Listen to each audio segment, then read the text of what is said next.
Vou conversar hoje com o mestre da comunicação. Com ele, não existe conversa sem aprendizado. E recentemente nós fomos homenageados, ganhamos o troféu ACESP 2023, um prêmio realizado há 40 anos pela Associação dos Cronistas Esportivos do Brasil, que é um reconhecimento da própria categoria aos jornalistas esportivos. Privilégio meu dividir o palco com esse profissional que eu acompanho há anos e que hoje está aqui. Ele que é ícone do rádio. Ele está entre os grandes nomes do jornalismo brasileiro. Pode chegar, Joseval Peixoto. Que prazer ter você aqui. Muito obrigada, viu? Pode dar um beijo? Pode dar um beijo. Oi, Obrigada. Que alegria. Obrigado viu? a você.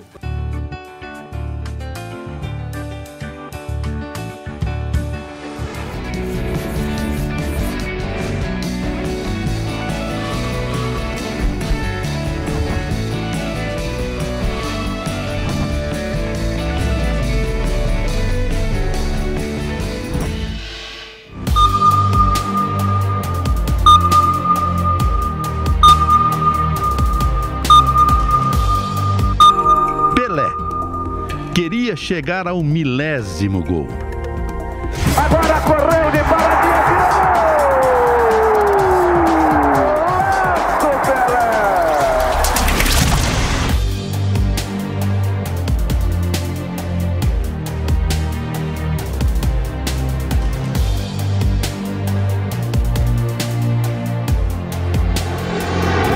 Pelé! Nós aqui outra vez. Não faz isso. Vamos foi embora. Vai lá. Nós enganamos vocês. Fingimos que fomos e voltemos. Nós aqui outra vez. Essa música é da minha lavra.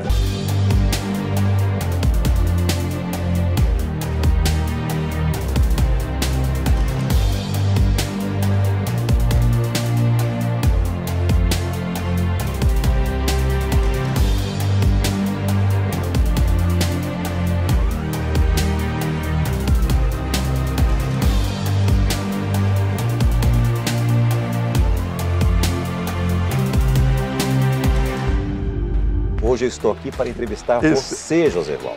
Isso é verdade?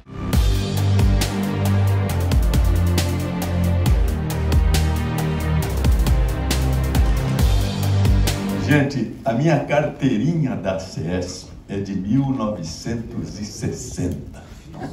Você faz a conta, não dá 50, dá 60. Comecei no rádio com 15 anos, eu estou com 85 anos. Hoje foi uma noite de muita saudade, porque eu vivi tudo isso.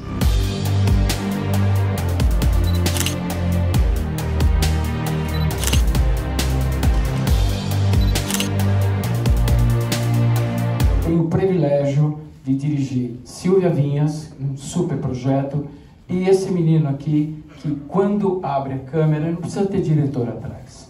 Sai fora, vai embora, porque ele é um sucesso.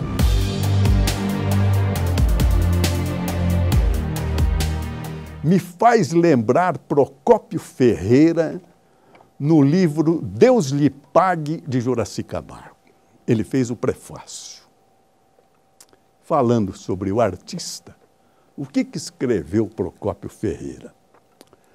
O que é que adiantaria uma noite fantástica de tempestade em alto mar se não tiver um artista para retratar a cena? Tudo se vai e se perde. Daí a importância do artista no cenário da nossa caminhada pelo mundo.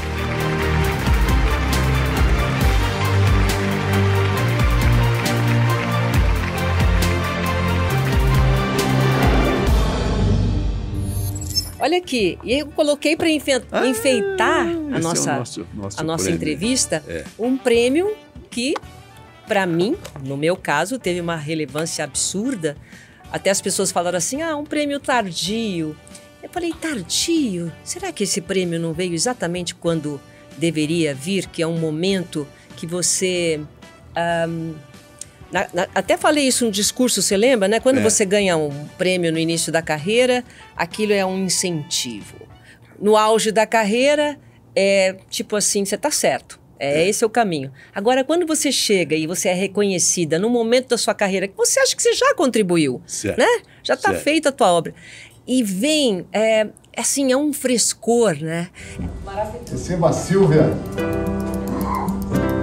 Quando você recebe um prêmio, quando você é premiada pela sua história, pelo conjunto da obra, quando você é premiada pelo seu pioneirismo, você é homenageada, né, pelos seus próprios colegas, com a sua autoridade sendo aqui colocada, né, na minha profissão. Realmente eu não imaginava que fosse acontecer isso nesse momento. Por isso que tem mais valor. Porque é como se estivesse dizendo para mim assim, Silvia, não está na hora de parar não. Tem muita coisa ainda para você fazer.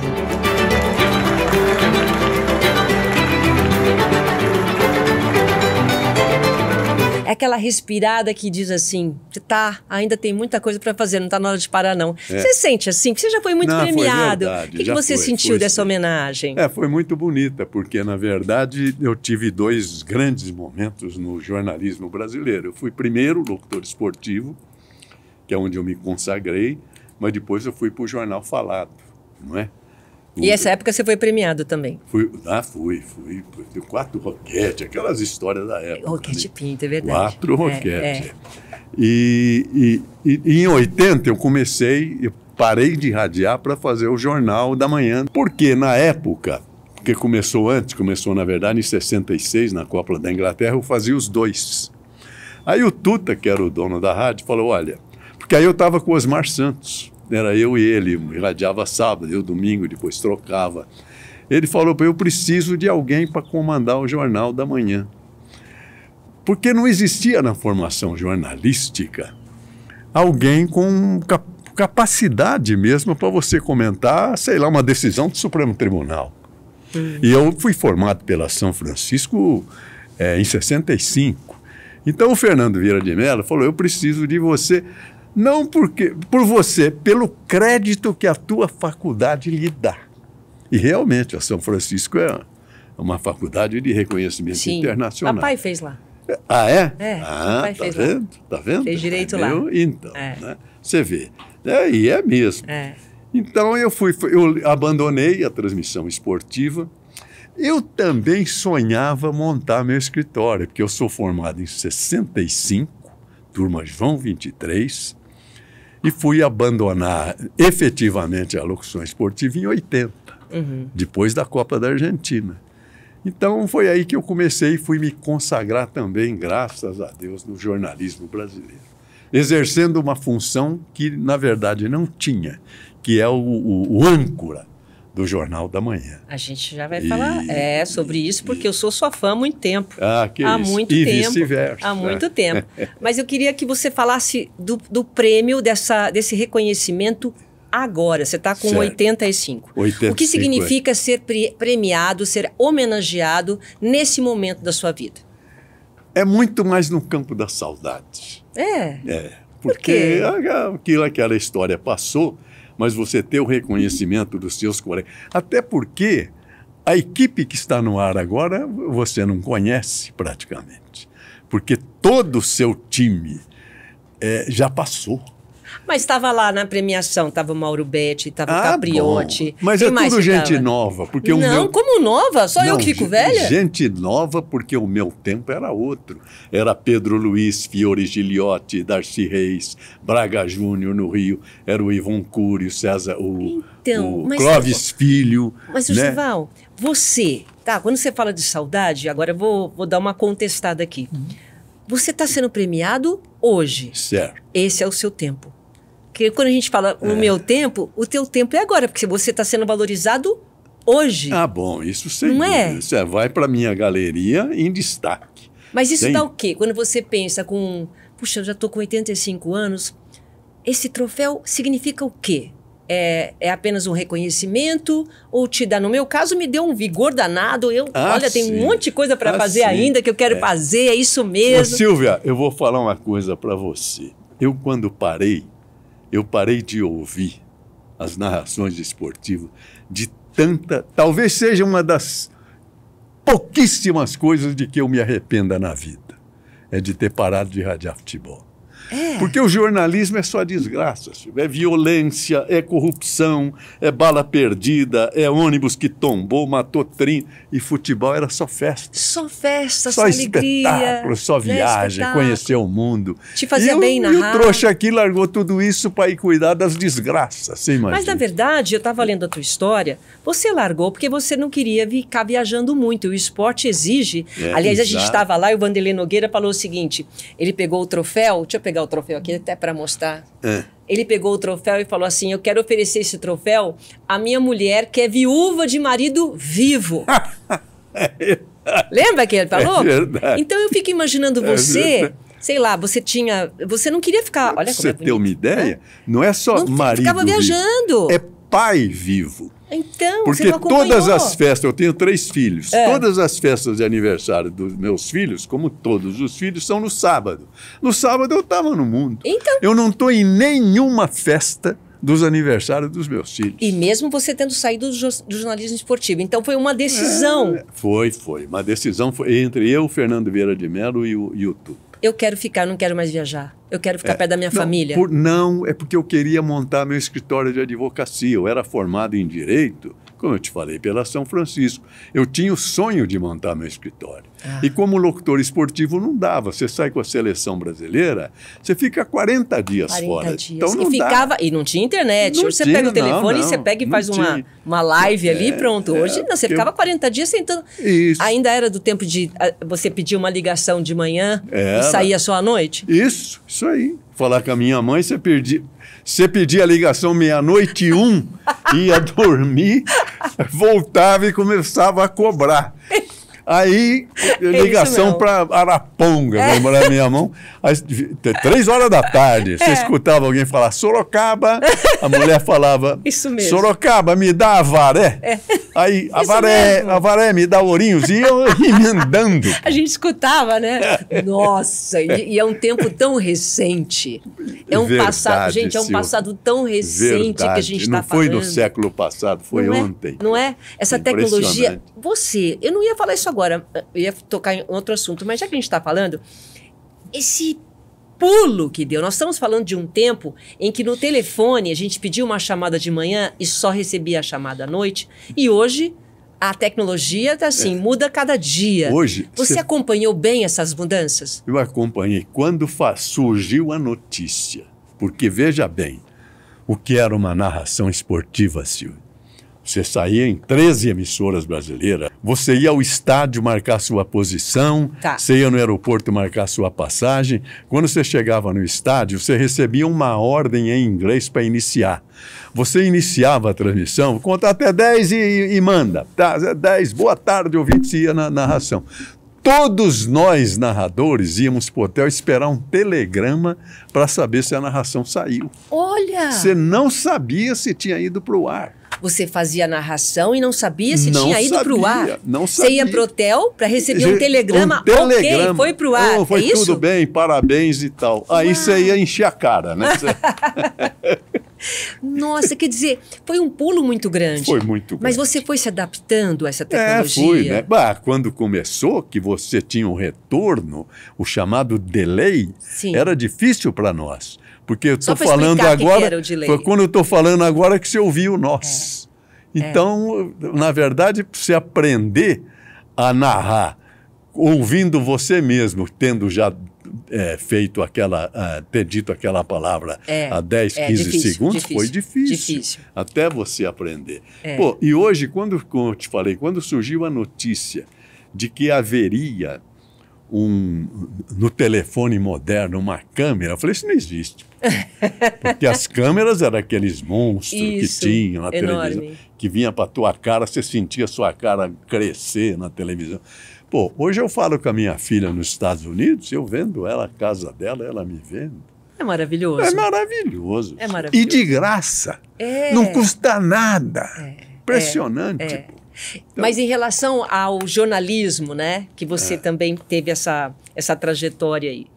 Muitos falaram, por exemplo, a gente já vai voltar para o esporte, muitos falaram que o rádio ia acabar, E aí, de repente, né, a gente vê o rádio crescendo a cada dia, as pessoas... Até o próprio podcast tem esse nome podcast, para quem não sabe, né? Isso não é uma coisa de moda, é porque você pode ouvir a hora que você quer, você pode ver, né? Se for um videocast, como é o nosso caso, no YouTube também a hora que você quer. Aliás, você se inscreva no canal, por favor.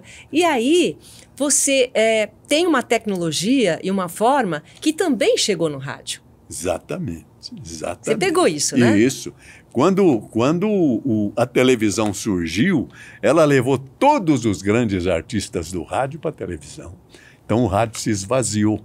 Até que no incêndio do Joelma e também no do outro prédio, os dois, nós descobrimos que a finalidade do rádio era a prestação de serviço. Quer dizer, você irradiava isso.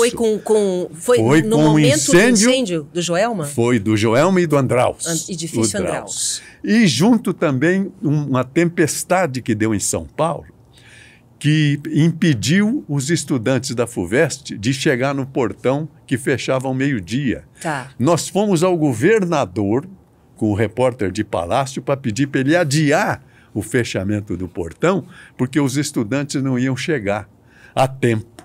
E nós conseguimos. Aí que nós descobrimos que o caminho do rádio era a prestação de serviço. A força. Não era mais, porque como é que era antes? Você tá lá, Novela, vai saltar, vai não morrer, tá pegando fogo. Isso não adiantava. Qual é que era a mensagem? Por favor, não venha, vá ao HC, doar sangue. Está muita gente precisando de sangue por causa aqui do incêndio. Você não transmitia mais a tragédia. Você prestava serviço. E o rádio achou um novo caminho. Quando veio a internet, vai acabar por causa da internet. Ao contrário, nos 200 anos da independência, eu fui escalado pelo Rotary, eu sou rotariano, para fazer o discurso do bicentenário. Pô, eu fui ouvido no mundo inteiro, recebi comunicação da Coreia. Esse é o poder. O rádio hoje é universal. É universal. É verdade. Imagina. É verdade. E eu recebo toda essa coisa maravilhosa neste momento da minha vida, que sem dúvida é a consagração de um jornalista e de um rotariano, mas eu recebo como uma homenagem aos 100 anos do rádio em nosso país. O rádio, não precisa dizer para os senhores, teve uma marca importante na formação da civilização brasileira, inclusive até na manutenção da unidade da língua portuguesa.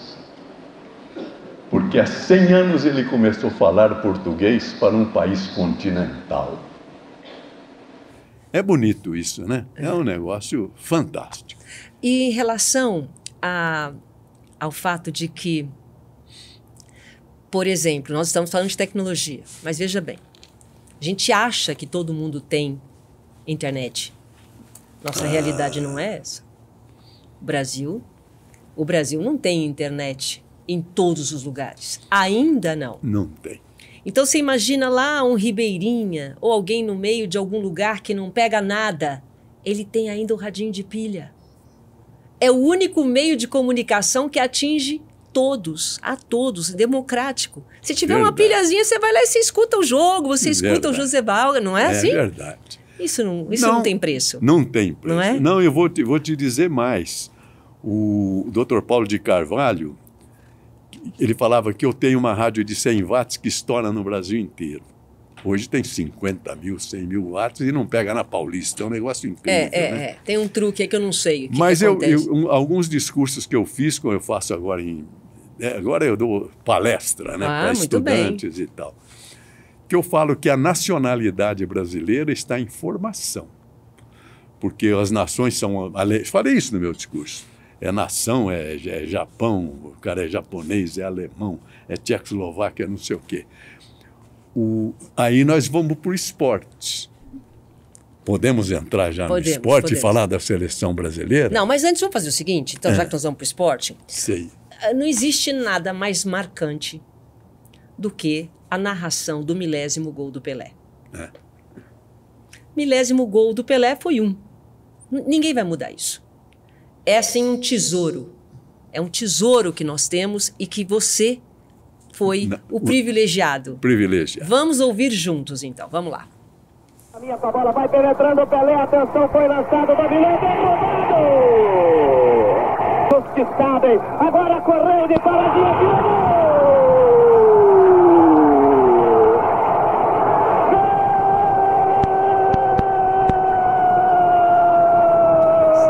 Que, inclusive, essa narração, né, depois que nós fomos premiados lá no Museu do Futebol, vai ficar eternizado lá, é verdade? Eu doei para o museu, não apenas essa narração, eu doei toda a narração da Copa de 70. Olha, tá que tudo bacana. doado, os gols, você sabe que eu fui premiado na final, né? Eu que narrei a final. Essa história ele contou no discurso dele lá na CESP. E, aliás, quero mandar um abraço para o Nelson Nunes, né? Que tão que é gentilmente presidente, é o presidente. É verdade. E eu quero que ele repita aqui essa história, porque eu acho que é um clássico. Quando existe aí, a gente pode até analisar aquele momento que é seu. Tem momentos que Deus presenteia você. É verdade. Ele fala, verdade. olha, tem um mundo inteiro, mas esse momento é seu.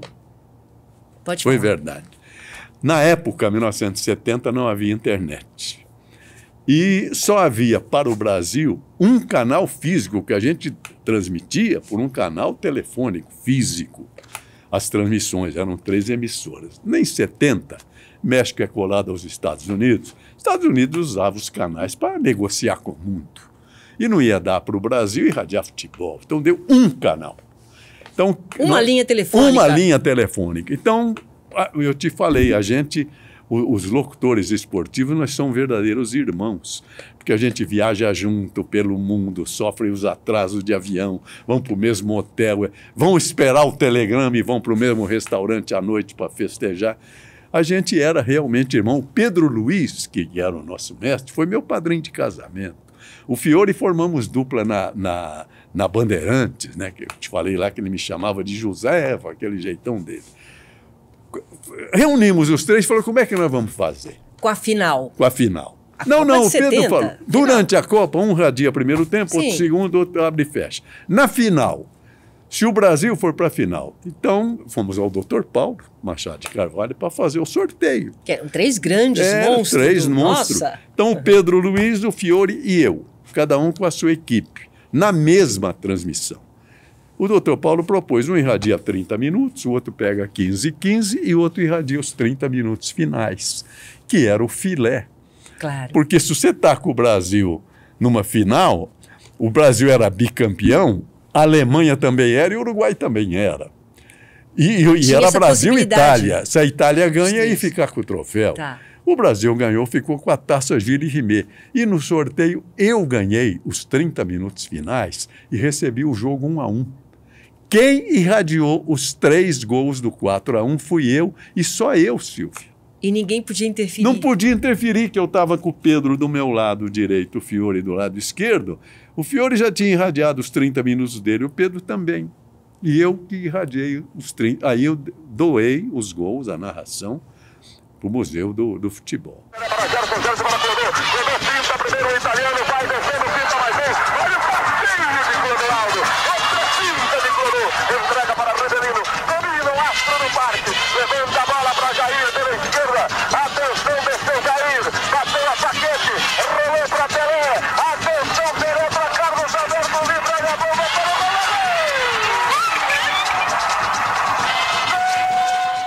Narrar é um momento. É um momento, é a emoção. Não vale aquele momento, não tem jeito. Eu hoje acho que eu não conseguiria irradiar em rádio, porque hoje é o off-tube. Você não está no estádio, você está vendo na televisão. Tem mais, entendeu? É difícil, porque né? aquilo você fazia lá no estádio, crescia junto com a torcida e tal. Então... Foi um presente. Foi um presente. Você matou, foi um presente. Isso que eu falei antes de chamar o gol, você considera que a vida nos dá presentes? Eu considero. Que são nossos, que especificamente para aquela pessoa? Eu considero muito mais, Silvia. Eu sou bastante religioso, sabe? Tenho uma formação religiosa. Desde o ginásio, que era um colégio americano, presbiteriano, e a minha mulher católica, a gente teve Por isso que a minha turma chama João 23, que ele criou o ecumenismo.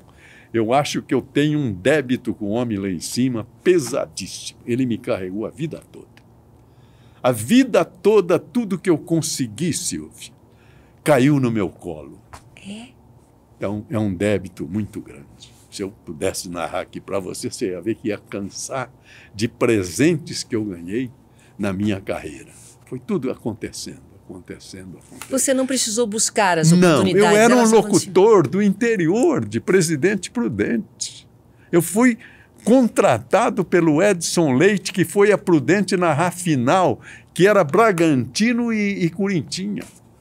E teve um problema lá, o Edson teve problema de cabine, me ligou, eu resolvi o problema da cabine, porque o presidente do Corinthians era meu amigo, ele foi na rádio me cumprimentar.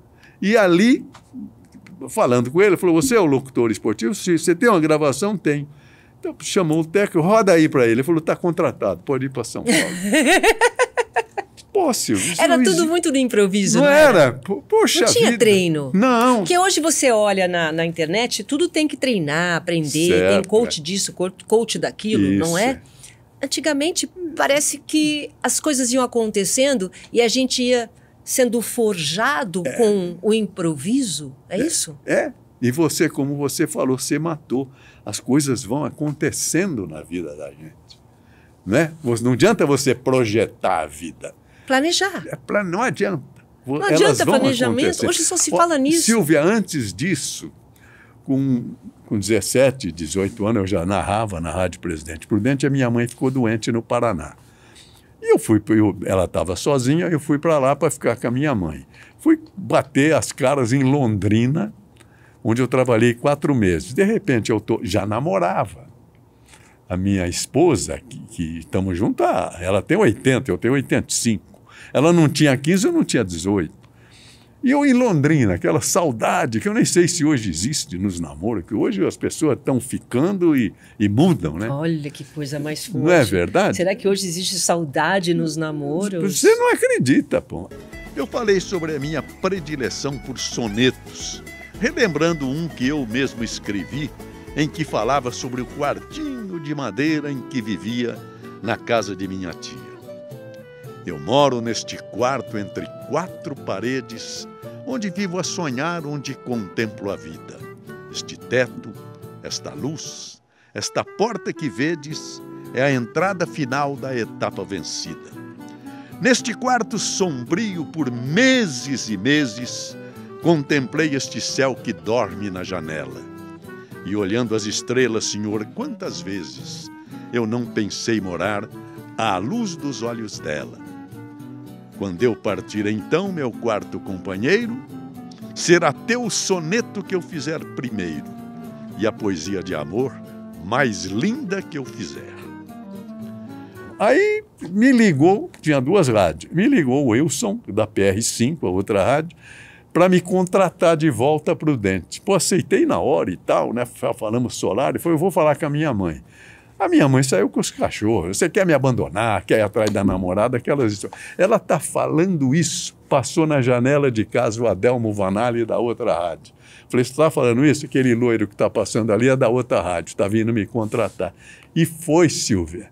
Ele foi da outra rádio, foi de avião me buscar, dali já pedi mais 3 dias para a Rádio de Londrina, entrei no avião e fui para Prudente com 18 anos. Fui contratado. Então, mas você acha que isso é o quê? É uma missão que nos é dada? Você que é um homem que se informa, você lê filosofia, você lê tudo. Você é realmente, só pelos os teus improvisos, os teus encerramentos, as suas reflexões, você é um homem que se analisa, né? Você considera o quê? Independentemente de ser um presente. Eu acho que é uma missão que a gente tem na vida. É uma missão que aquilo vai caindo, não sei, porque como é que pode, pô? Você está em Londrina, porque o cara vem por acaso irradiar no interior, mas o Edson Leite era o grande narrador brasileiro. Depois ele saiu da Bandeirantes e fundou o Canal 9. Pô, ele contratou, não foi a mim, não. Ele contratou a Bibi Ferreira, contratou Chico Anísio, construiu uma televisão que não tinha. Ô Josival, Outro dia, eu não lembro quem veio aqui que falou sobre isso, mas assim, parece que os grandes ídolos e os grandes mestres, os grandes apresentadores, os grandes artistas nasceram na mesma época. Oi, você tem razão, você tem razão. Veja bem os nomes que você falou, tudo da mesma época. Parece que acabou. Né? Agora a gente vive de saudade porque os grandes ídolos estão nessa época que a gente está vivendo. Eu cheguei a falar com o Carlos Alberto de Nóbrega, que apresenta a Praça da Alegria no SBT, o seguinte: você pode se considerar acima do teu pai, que era o Manuel da Nóbrega, que criou a Praça da Alegria, porque o Manuel da Nóbrega era um grande artista de apresentação, mas ele tinha Golias, tinha Brandão Filho, ele tinha Ema Dávila, ele tinha Golias, que eu já citei, contava todo mundo para ele fazer um espetáculo, né? E o Carlos Alberto está lutando para criar os humores. Pô, ele tinha Chico Anísio. O Chico Anísio, quem criou foi o Edson Leite, que eu acabei de te dizer. Ele trabalhava na Rádio Mairinque Veiga, na Copa da Suíça, 54. No Rádio Mairinque Veiga, programa Cidade se Diverte. Ele fazia escolinha do professor Raimundo. Silvia está no ar até hoje. É verdade. Não sai de moda. Nossa. Não sai de moda. Hein? Está no ar até hoje, era um programa de rádio. Você imagina? Você tem razão, os grandes artistas estiveram juntos na época. Eu vejo pela parte do esporte. Então, a gente está falando aí, voltando para o esporte, os grandes craques. Você teve a oportunidade, né, de narrar e também de conviver. Se você fizer uma análise dessa linha do tempo de hoje, então, você também acha que os craques nasceram naquela época, hoje mudou muito, não tem mais aquela coisa de vestir a camisa? Como é que você vê hoje os atletas? Hoje são milhões e milhões de reais, de dólares, e são grandes talentos, grandes talentos, como eu disse, mesmo da época, né? Você tem lá Rivelino, Jairzinho, depois Ideraldo, Luiz Bellini, e vamos citar 100 caras aqui. Mas tivemos 3 gênios, na minha visão, que foi o Friederreich, na Copa de 30, o Leônidas, já na Copa de 30, o Leônidas foi meu comentarista. O Leônidas, na Copa de 38, que a Itália levou, no jogo Brasil-Polônia, foi 6-5, o Leônidas fez 4 gols. Como foi comentarista? O Leônidas foi meu comentarista. Eu achei que fosse coisa do Luciano do Vale colocar comentarista jogador. Não, lá de trás já tinha. Não, o Luciano foi um beneficiário do rádio antigo. Já tinha um alicerce, já tinha Inclusive, uma escola. tem um dado que me foi contado por Leônidas. Na Copa de 38, nós fomos alijados, porque depois perdemos para a Itália. Mas ele falou, perdemos em razão de um pênalti marcado pelo juiz do Domingos da Guia, que para o Leônidas foi o maior talento, o pai do Ademir da Guia, que foi o maior talento, segundo o Leônidas, que jogou com ele, porque ele fez um dano. Ele derrubou o Piola dentro da área. Só que ele falou, a bola não estava em jogo. A bola estava fora de campo e o juiz deu o pênalti. E nós perdemos de 2-1. Isso não está registrado, porque não tinha televisão, era só o rádio.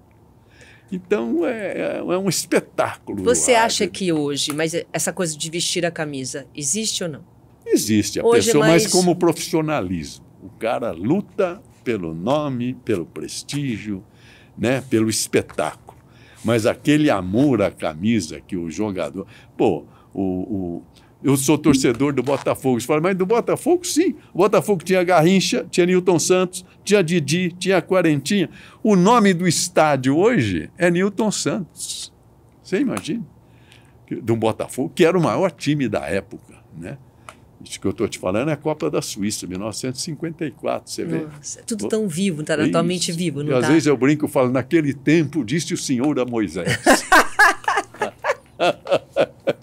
Agora, tem uma coisa que a tecnologia está aí todos os dias mudando, a gente já está falando sobre isso, mas, Josival, o ser humano não muda, não. Não. Principalmente quando trata-se de sentimento. Eu vejo por conta da reação violenta da torcida, das torcidas, quando envolve paixão, quando envolve sentimento, a reação é sempre muito violenta. Quase do homem da selva, né? O ser humano não evoluiu, não consegue evoluir. Não consegue. A paixão... Às vezes eu falo que eu fui o advogado criminal. Estou no fim, né? parou, tem 2, 3 casinhos em andamento, encerrei a profissão. Você vê o crime, eu cruzei com o Valdir Troncoso Pérez, que foi o maior tribuno nosso, foi o nosso mestre. Ele falou, você no júri, você não precisa inventar nada. Porque todos os atos da vida tem uma motivação. Para você comer, você pega o garfo, pega o arroz e põe na boca, porque a finalidade é matar a tua fome. A metafísica tem um princípio que diz o seguinte, o fim é o princípio de todas as coisas. Que é verdade. Por que você pega o garfo? Porque você quer matar a tua fome. Então, isso é que leva o homem, é sempre a finalidade. Isso não mudou. O homem continua o mesmo. Mas a violência... Nessa parte. E ele falava, você, no júri, o cidadão que matou, ele tem a razão dele para ter feito isso. Você não precisa inventar nada. E você leva para o júri. Se o corpo de jurados, que é soberano, entender que também faria a mesma coisa, você absolve o cliente. Olha só. O júri, ele falou, ó, você não precisa estudar. O próprio cliente tem a história para você contar. Se você convencer o 7, que também faria, está absolvido. Mas no futebol, essa violência que não... Aliás, aumenta. Né? Aumenta. Como que você analisa isso, essa isso reflexão? Eu acho que... Não sei se o homem vai evoluir, né? Pô, você vê que lá no Gênesis, o Caim matou Abel. Quer dizer, a violência está no primeiro livro da Bíblia.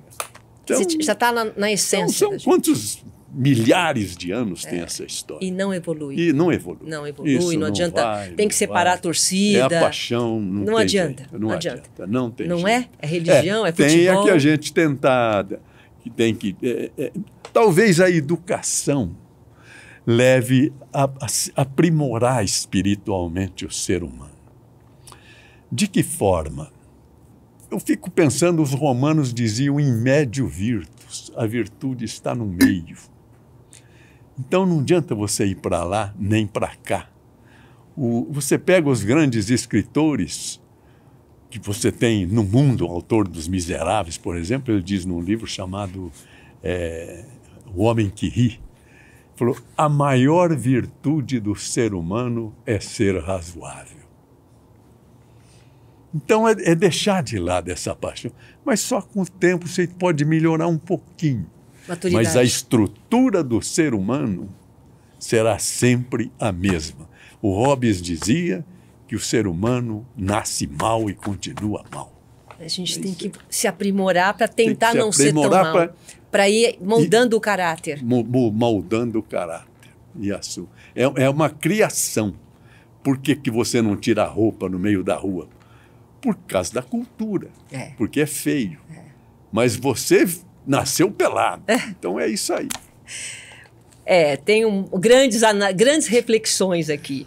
Agora, em relação ao esporte, eu estava lembrando aí, olhando a tua história, teve um momento que foi importante na televisão, e agora até pouco tempo estava, acho que na Gazeta, não sei se é na Gazeta ou Record, o desafio ao Galo é seu? Não, Dr. Paulo Machado de Carvalho. A ideia foi dele, mas você que fez. Não, mas eu fui depois, né? Fui depois do Tabajara, de todo mundo que já tinha parado. E o Dr. Paulo chegou. Eu não queria fazer o Desafio ao Galo. Mas conta para as pessoas o que era o Desafio ao Galo. O Desafio ao Galo era um campeonato de várzea, que em São Paulo era muito importante. Na beira do rio Tietê era só várzea. Ali nasceu o futebol brasileiro na várzea.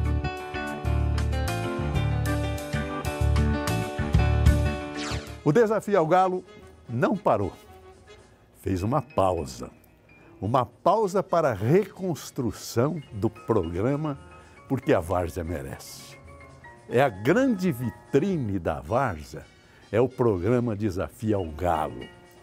O futebol permite isso, ele tem intervalo do primeiro para o segundo tempo, nós estamos no intervalo. No segundo tempo, ou seja, no retorno, você vai ver. Não tinha esses clubes de formação, escolinha do futebol, não tinha nada disso, né?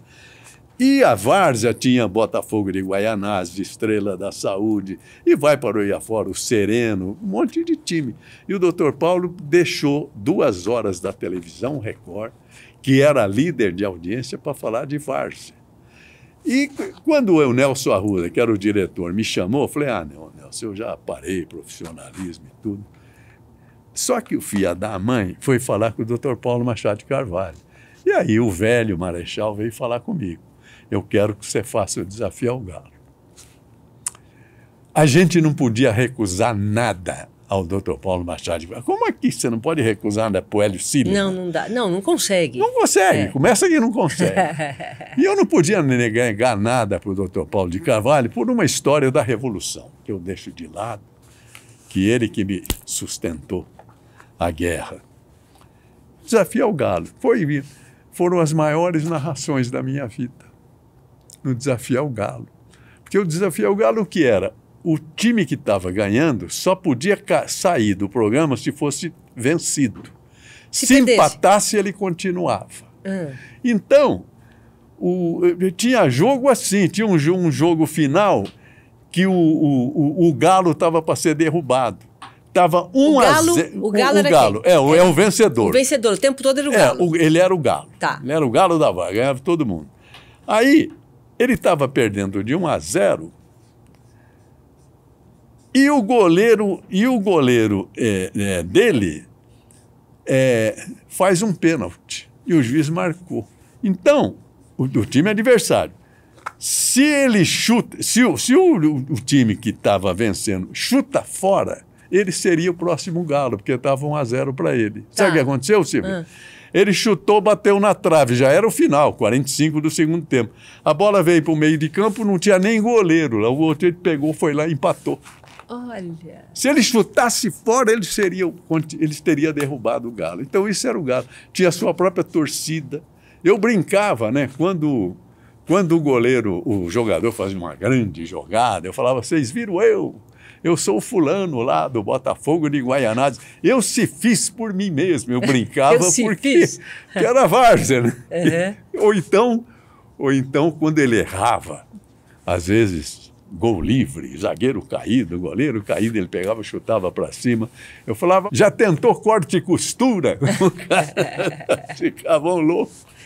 Aí chegava alguém e falava, pô, você viu, rapaz, morreu fulano do Estrela da Saúde. Pô, vamos fazer um minuto de silêncio para ele. Aí chegava no outro domingo, cara, vocês são vagabundo, pô, vocês disseram que eu morri, deram um minuto, eu estou vivo aqui. Quer dizer, a várzea não tinha essa fidelidade jornalística. Alguém falava e ia para o ar. Agora você imagina, então, partindo da várzea e vir para o VAR. Da várzea pro VAR. Pro VAR. E aí? É a tecnologia, né? Não, mas você gosta do VAR? Você acha legal isso? Eu não gosto. Parar o meio, a partida, para ver se foi, se não foi? A falha humana, inclusive, integra a beleza do jogo e do espetáculo. Concordo. Pô, o maior saber juiz se foi, se não foi. Isso, o maior juiz que nós tivemos na época era o Armando Marques. Ele errou a contagem dos pênaltis numa final Portuguesa e Santos.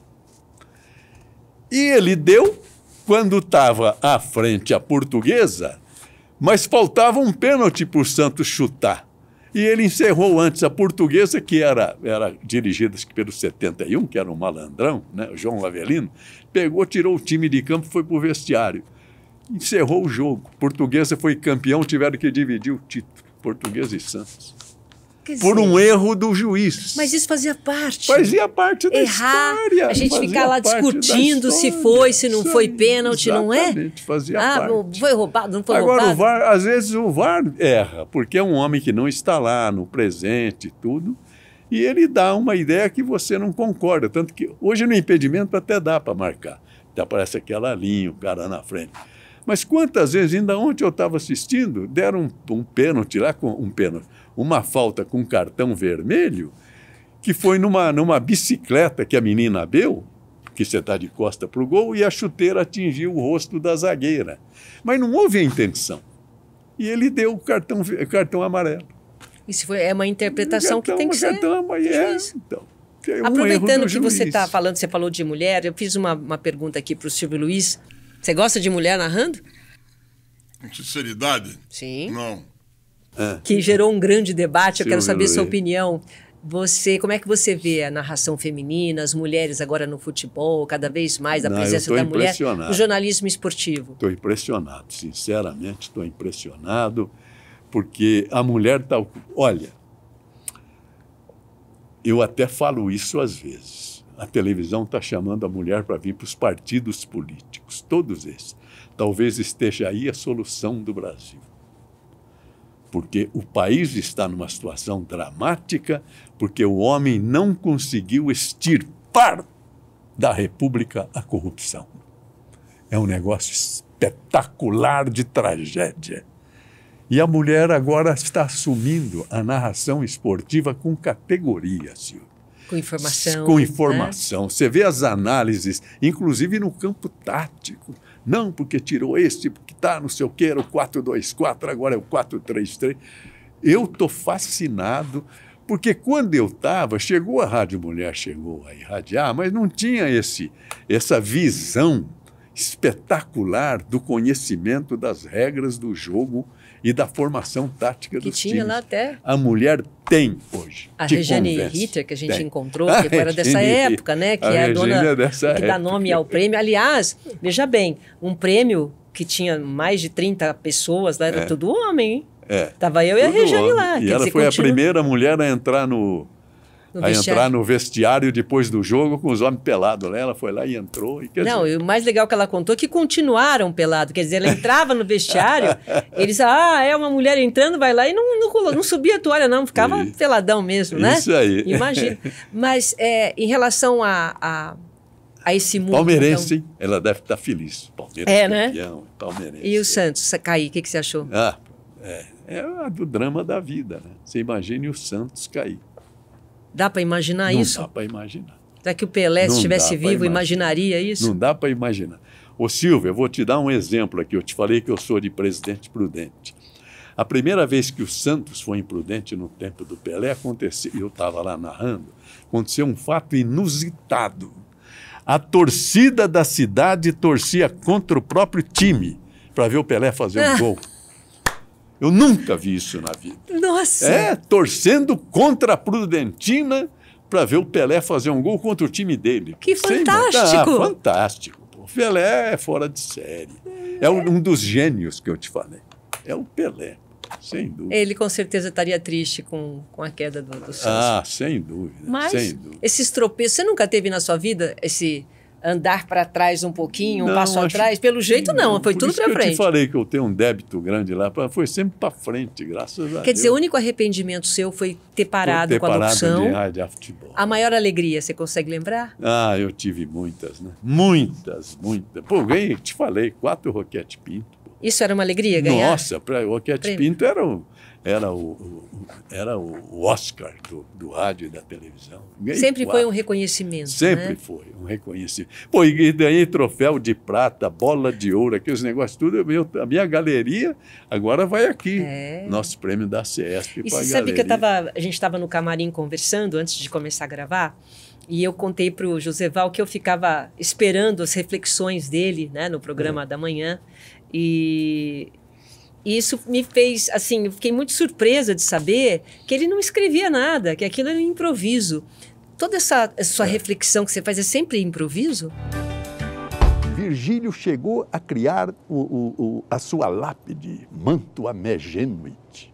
Nasci em Mantua, cessine agra rura dulces. Cantei os pastos, os campos e os pastores. É um improviso programado? Não, esse é o meu estelionato, porque realmente é um dom que também recebi, porque, como eu te falei, no Jornal da Manhã eu ia sem saber o que ia falar. Esse final não era bolado um dia antes, era durante a programação, você pegava o principal fato e fechava o jornal com o principal fato. Agora, durante o jornal não dava para pensar, então eu saía, dizendo com a desculpa de ir para o banheiro, na verdade eu ia me recolher 5 minutos para pensar no final. Dar uma organizada nas ideias. Organizar nas ideias. E aí fechava. E romanceava um pouco, né? Que isso é do radialista. Né? Mas para isso precisa ler muito. Ler muito, bastante. O que precisa para o jornalista de hoje se preparar? Ler mais? Ler mais. Ler tudo? Ler tudo. Porque eu sou um rato de biblioteca, É. você não tem a dúvida. Eu sou um rato de biblioteca. Quer dizer, mesmo nesse tempo do clique, é importante a leitura. É importante, fundamental. É fundamental. A leitura é fundamental. E é bonita, né? Você vê, quando você se aprofunda na literatura, pô, você pega lá o Egípcio do Mika Waltari. O egípcio, ele era menino, brincou junto com o faraó, mas aprontou no caso dos deuses. E o faraó o condenou ao desterro. E o Mika Waltari escrevendo o egípcio, dizendo, se eu fosse ao faraó e lembrasse da nossa juventude, talvez ele me perdoasse, porque o egípcio era um médico famoso. Ele fez a trepanação no cérebro do pai. Isso te distrai, quer dizer... Isso. Não, ele falou o seguinte, a frase é a seguinte, se eu suplicasse ao faraó, ele me perdoaria. Não vou suplicar, porque a ciência não se abaixa, não se inclina diante do poder. Acabou. Acabou. E são coisas... É uma frase que vale o livro, é ou não é? É. Então, isso na vida você não acha, É. mas na literatura você acha. O que te emociona hoje? A literatura, sem dúvida. Sim, sempre? Né? Sem dúvida. Sem Continua? Dúvida. Continua. A poesia eu acho linda, né? E você decora, né? Eu decoro, né? Você decora. Não, só para te dar um exemplo, eu fui vestibular da Faculdade de Direito. Era literatura portuguesa e brasileira. Você sorteava o ponto, caiu Guerra Junqueiro. Eu fiz a parte de gramática, que era nos Lusíadas, fiz. Aí o professor Oscar Barreto, que examinava a parte literária, falava assim, teu exame estava muito bom. Qual é seu assunto? Eu falei, é parnasianismo brasileiro. Ele falou, pode falar. Eu falei, 3 são os grandes parnasianistas brasileiros. Olavo, Brás Martins, dos Guimarães, Bilac, e esqueci os outros 2. Só que a gente estava preparado para isso, pelo cursinho. E aí ele começou a brincar comigo, me gozado, Mal Secreto, As Pombas e tal, para me gozando. Eu estava preparado. Falei, professor, agora não adianta mais eu falar. Me dê um outro autor, por favor. Um outro tema. O senhor gostou do meu exame? Ele falou, pode ser literatura portuguesa? Pode. Guerra Junqueiro.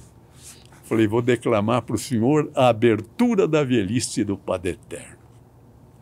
E dei lá, ó almas que viveis puras e imaculadas na torre de luar da graça e da ilusão, vós que ainda conservais intactas, perfumadas as rosas para nós, há tanto desfolhadas, na aridez sepulcral do nosso coração. E depois, no trecho, ele fala, era a hora em que já sob o feno das eiras, dormia quieto e manso impávido lebrel, vinham das montanhas canções das ceifeiras, e a lua branca além, por entre as oliveiras, como a alma de um justo e em triunfo ao céu. Pô, matou, não matou? Que lindo, passou de ano. E foi. Passou de ano. Pode ir. Eu quero que você fale agora desse teu projeto novo que você gravou aqui no Hélio. Que foi? Você está emocionado?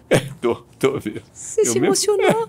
Me emociono. De fazer de reproduzir esse momento. De declamar, né? Porque é uma coisa que vem tão de dentro da sua alma, né? Coisas lindas. Que coisa mais bonita. O Hélio está me convidando para fazer um programa. Não, mas você fez aí já o Brasil, fiz o Vamos né? Falar do Brasil, um programa maravilhoso. Você acha que o Brasil precisa falar só de coisa boa? Tem muita coisa ruim? Não é. É que realmente você vê a televisão hoje, Silvia, é só desgraça, violência, bala perdida, corrupção. E outra, hoje, as cenas são as mesmas. Você assiste a televisão à noite, é o SBT, é a Bandeirantes, é a Globo, você vê as mesmas desgraças 2, 3 vezes no seu jantar. Mas não é o que dá Ibope? Para mim, não, mas não é o que dá Ibope? É o que dá Ibope para eles. Mas então, eu e o Hélio decidimos o seguinte, mas isso não é o Brasil. O Brasil não é isso. O que apodreceu foi a República. Mas há uma distância muito grande entre o Estado e a nação. Eu falei isso no meu discurso na CESP. A nação não é o Estado. O Estado não é a nação. Tanto que os judeus viveram milhares de anos sem Estado. E a nação permaneceu íntegra, sem territórios. Pô, o judeu hoje tem território, Israel, em 48. Passaram milênios fora de Israel sem Estado.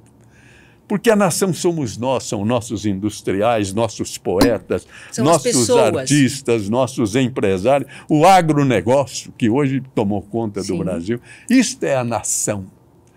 Por isso que eu defendi a seleção brasileira, que hoje está com o risco pela primeira vez de ficar fora da Copa do Mundo.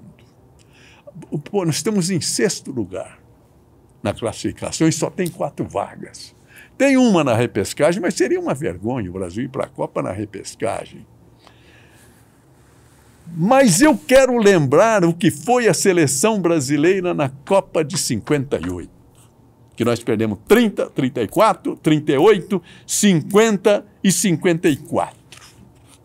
54 fomos desclassificados pela Hungria, aos 12 minutos estava 2-1 para a Hungria.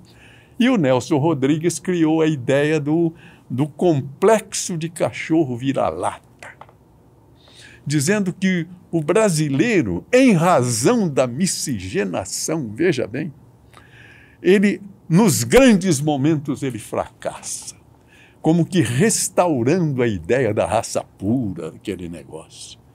Então, e a gente só derrotado, chegou em 58, Pelé, menor de idade, a seleção brasileira dando aquele show. Na semifinal foi 5-2 para o Brasil, na final 5-2 para o Brasil. Aquilo reconstruiu o orgulho da juventude brasileira. Em 58 eu tinha 20 anos. Quer dizer, a minha mocidade se reconstruiu com a seleção brasileira. Então, é um patrimônio da nacionalidade, então, não é do Estado. Nós estamos correndo perigo, então. O nosso patrimônio está correndo perigo. Pois é, mas não vamos destruir a história. Vamos respeitar uma seleção que destruiu a ideia do cachorro vira-lata e construiu a nossa nação. E o nosso orgulho nacional foi a seleção que construiu. E eu tenho esse respeito e esse amor pela seleção brasileira. Então vamos torcer, né? Vamos torcer, sem dúvida. Tá bom. Você vai continuar com o teu projeto? Ah, vou continuar aqui. É o que eu te falei, as coisas vão me caindo no colo. O último bebê foi o Hélio Silva. Então, tá bom. Eu acho que é aquilo que a gente volta para o início, né? Quando você recebe um prêmio desse, tem sempre uma motivação a mais. Então, você sabe que não está na hora de parar ainda, porque... né? Tem alguém lá em cima que fala, não está na hora de parar ainda, tem muita coisa para ser feita ainda. Mas olha, eu vou te contar, é a última frase que você pode até deixar para o final do programa. Eu tenho alguns pensamentos anotados, que eu nem sei se vou publicar, meus filhos se quiserem, mas são muitos, né? Na minha juventude eu fui escrevendo, um deles é o seguinte: no dia do juízo, eu serei o juiz, e a minha mão será pesada. Por que eu digo isso? Nem por causa da guerra que está havendo agora, mas é porque não vejo razão religiosa, cristã ou divina, para ter 20% da humanidade passando fome. Somos 7 milhões de pessoas, 1 bilhão e 400 vivem no nível da miséria. Eu acho que Deus tem responsabilidade com isso, porque eu não aceito, não dá para aceitar. Não dá. Tem muita coisa a ser feita ainda. Tem muita coisa. Se bem que, como eu digo também, é difícil conhecer os caminhos retos do ser humano. Como podemos debater os chamados caminhos tortos de Deus? Porque diz que ele escreve direito por linhas tortas. Vamos deixar como é que ele resolve isso. Não é verdade? Vamos lá. Mas a grande homenagem para esse homem que ama a terra é de Chico Buarque e Milton Nascimento. É o cio da terra. Debulhar o trigo, recolher cada bago do trigo, forjar no trigo o milagre do pão e se fartar de pão. Decepar a cana, recolher a garapa da cana, se lambuzar de mel e afagar a terra. Conhecer os desejos da terra, cio da terra, a propícia estação, e fecundar o chão. Obrigada. Eu agradecer que agradeço. muito a sua presença aqui. Eu aqui agradeço. Foi uma aula. Muito obrigada, viu? Mulher casada é um beijamão e você foi casada com meu amigo Luciano. Tá bom. Obrigada. Espero que vocês tenham gostado desse encontro histórico, né? Com esse ser humano, esse profissional que eu respeito tanto. Fica aqui um conteúdo de primeira para você ver, rever e compartilhar, tá bom? Até o nosso próximo programa. Tchau.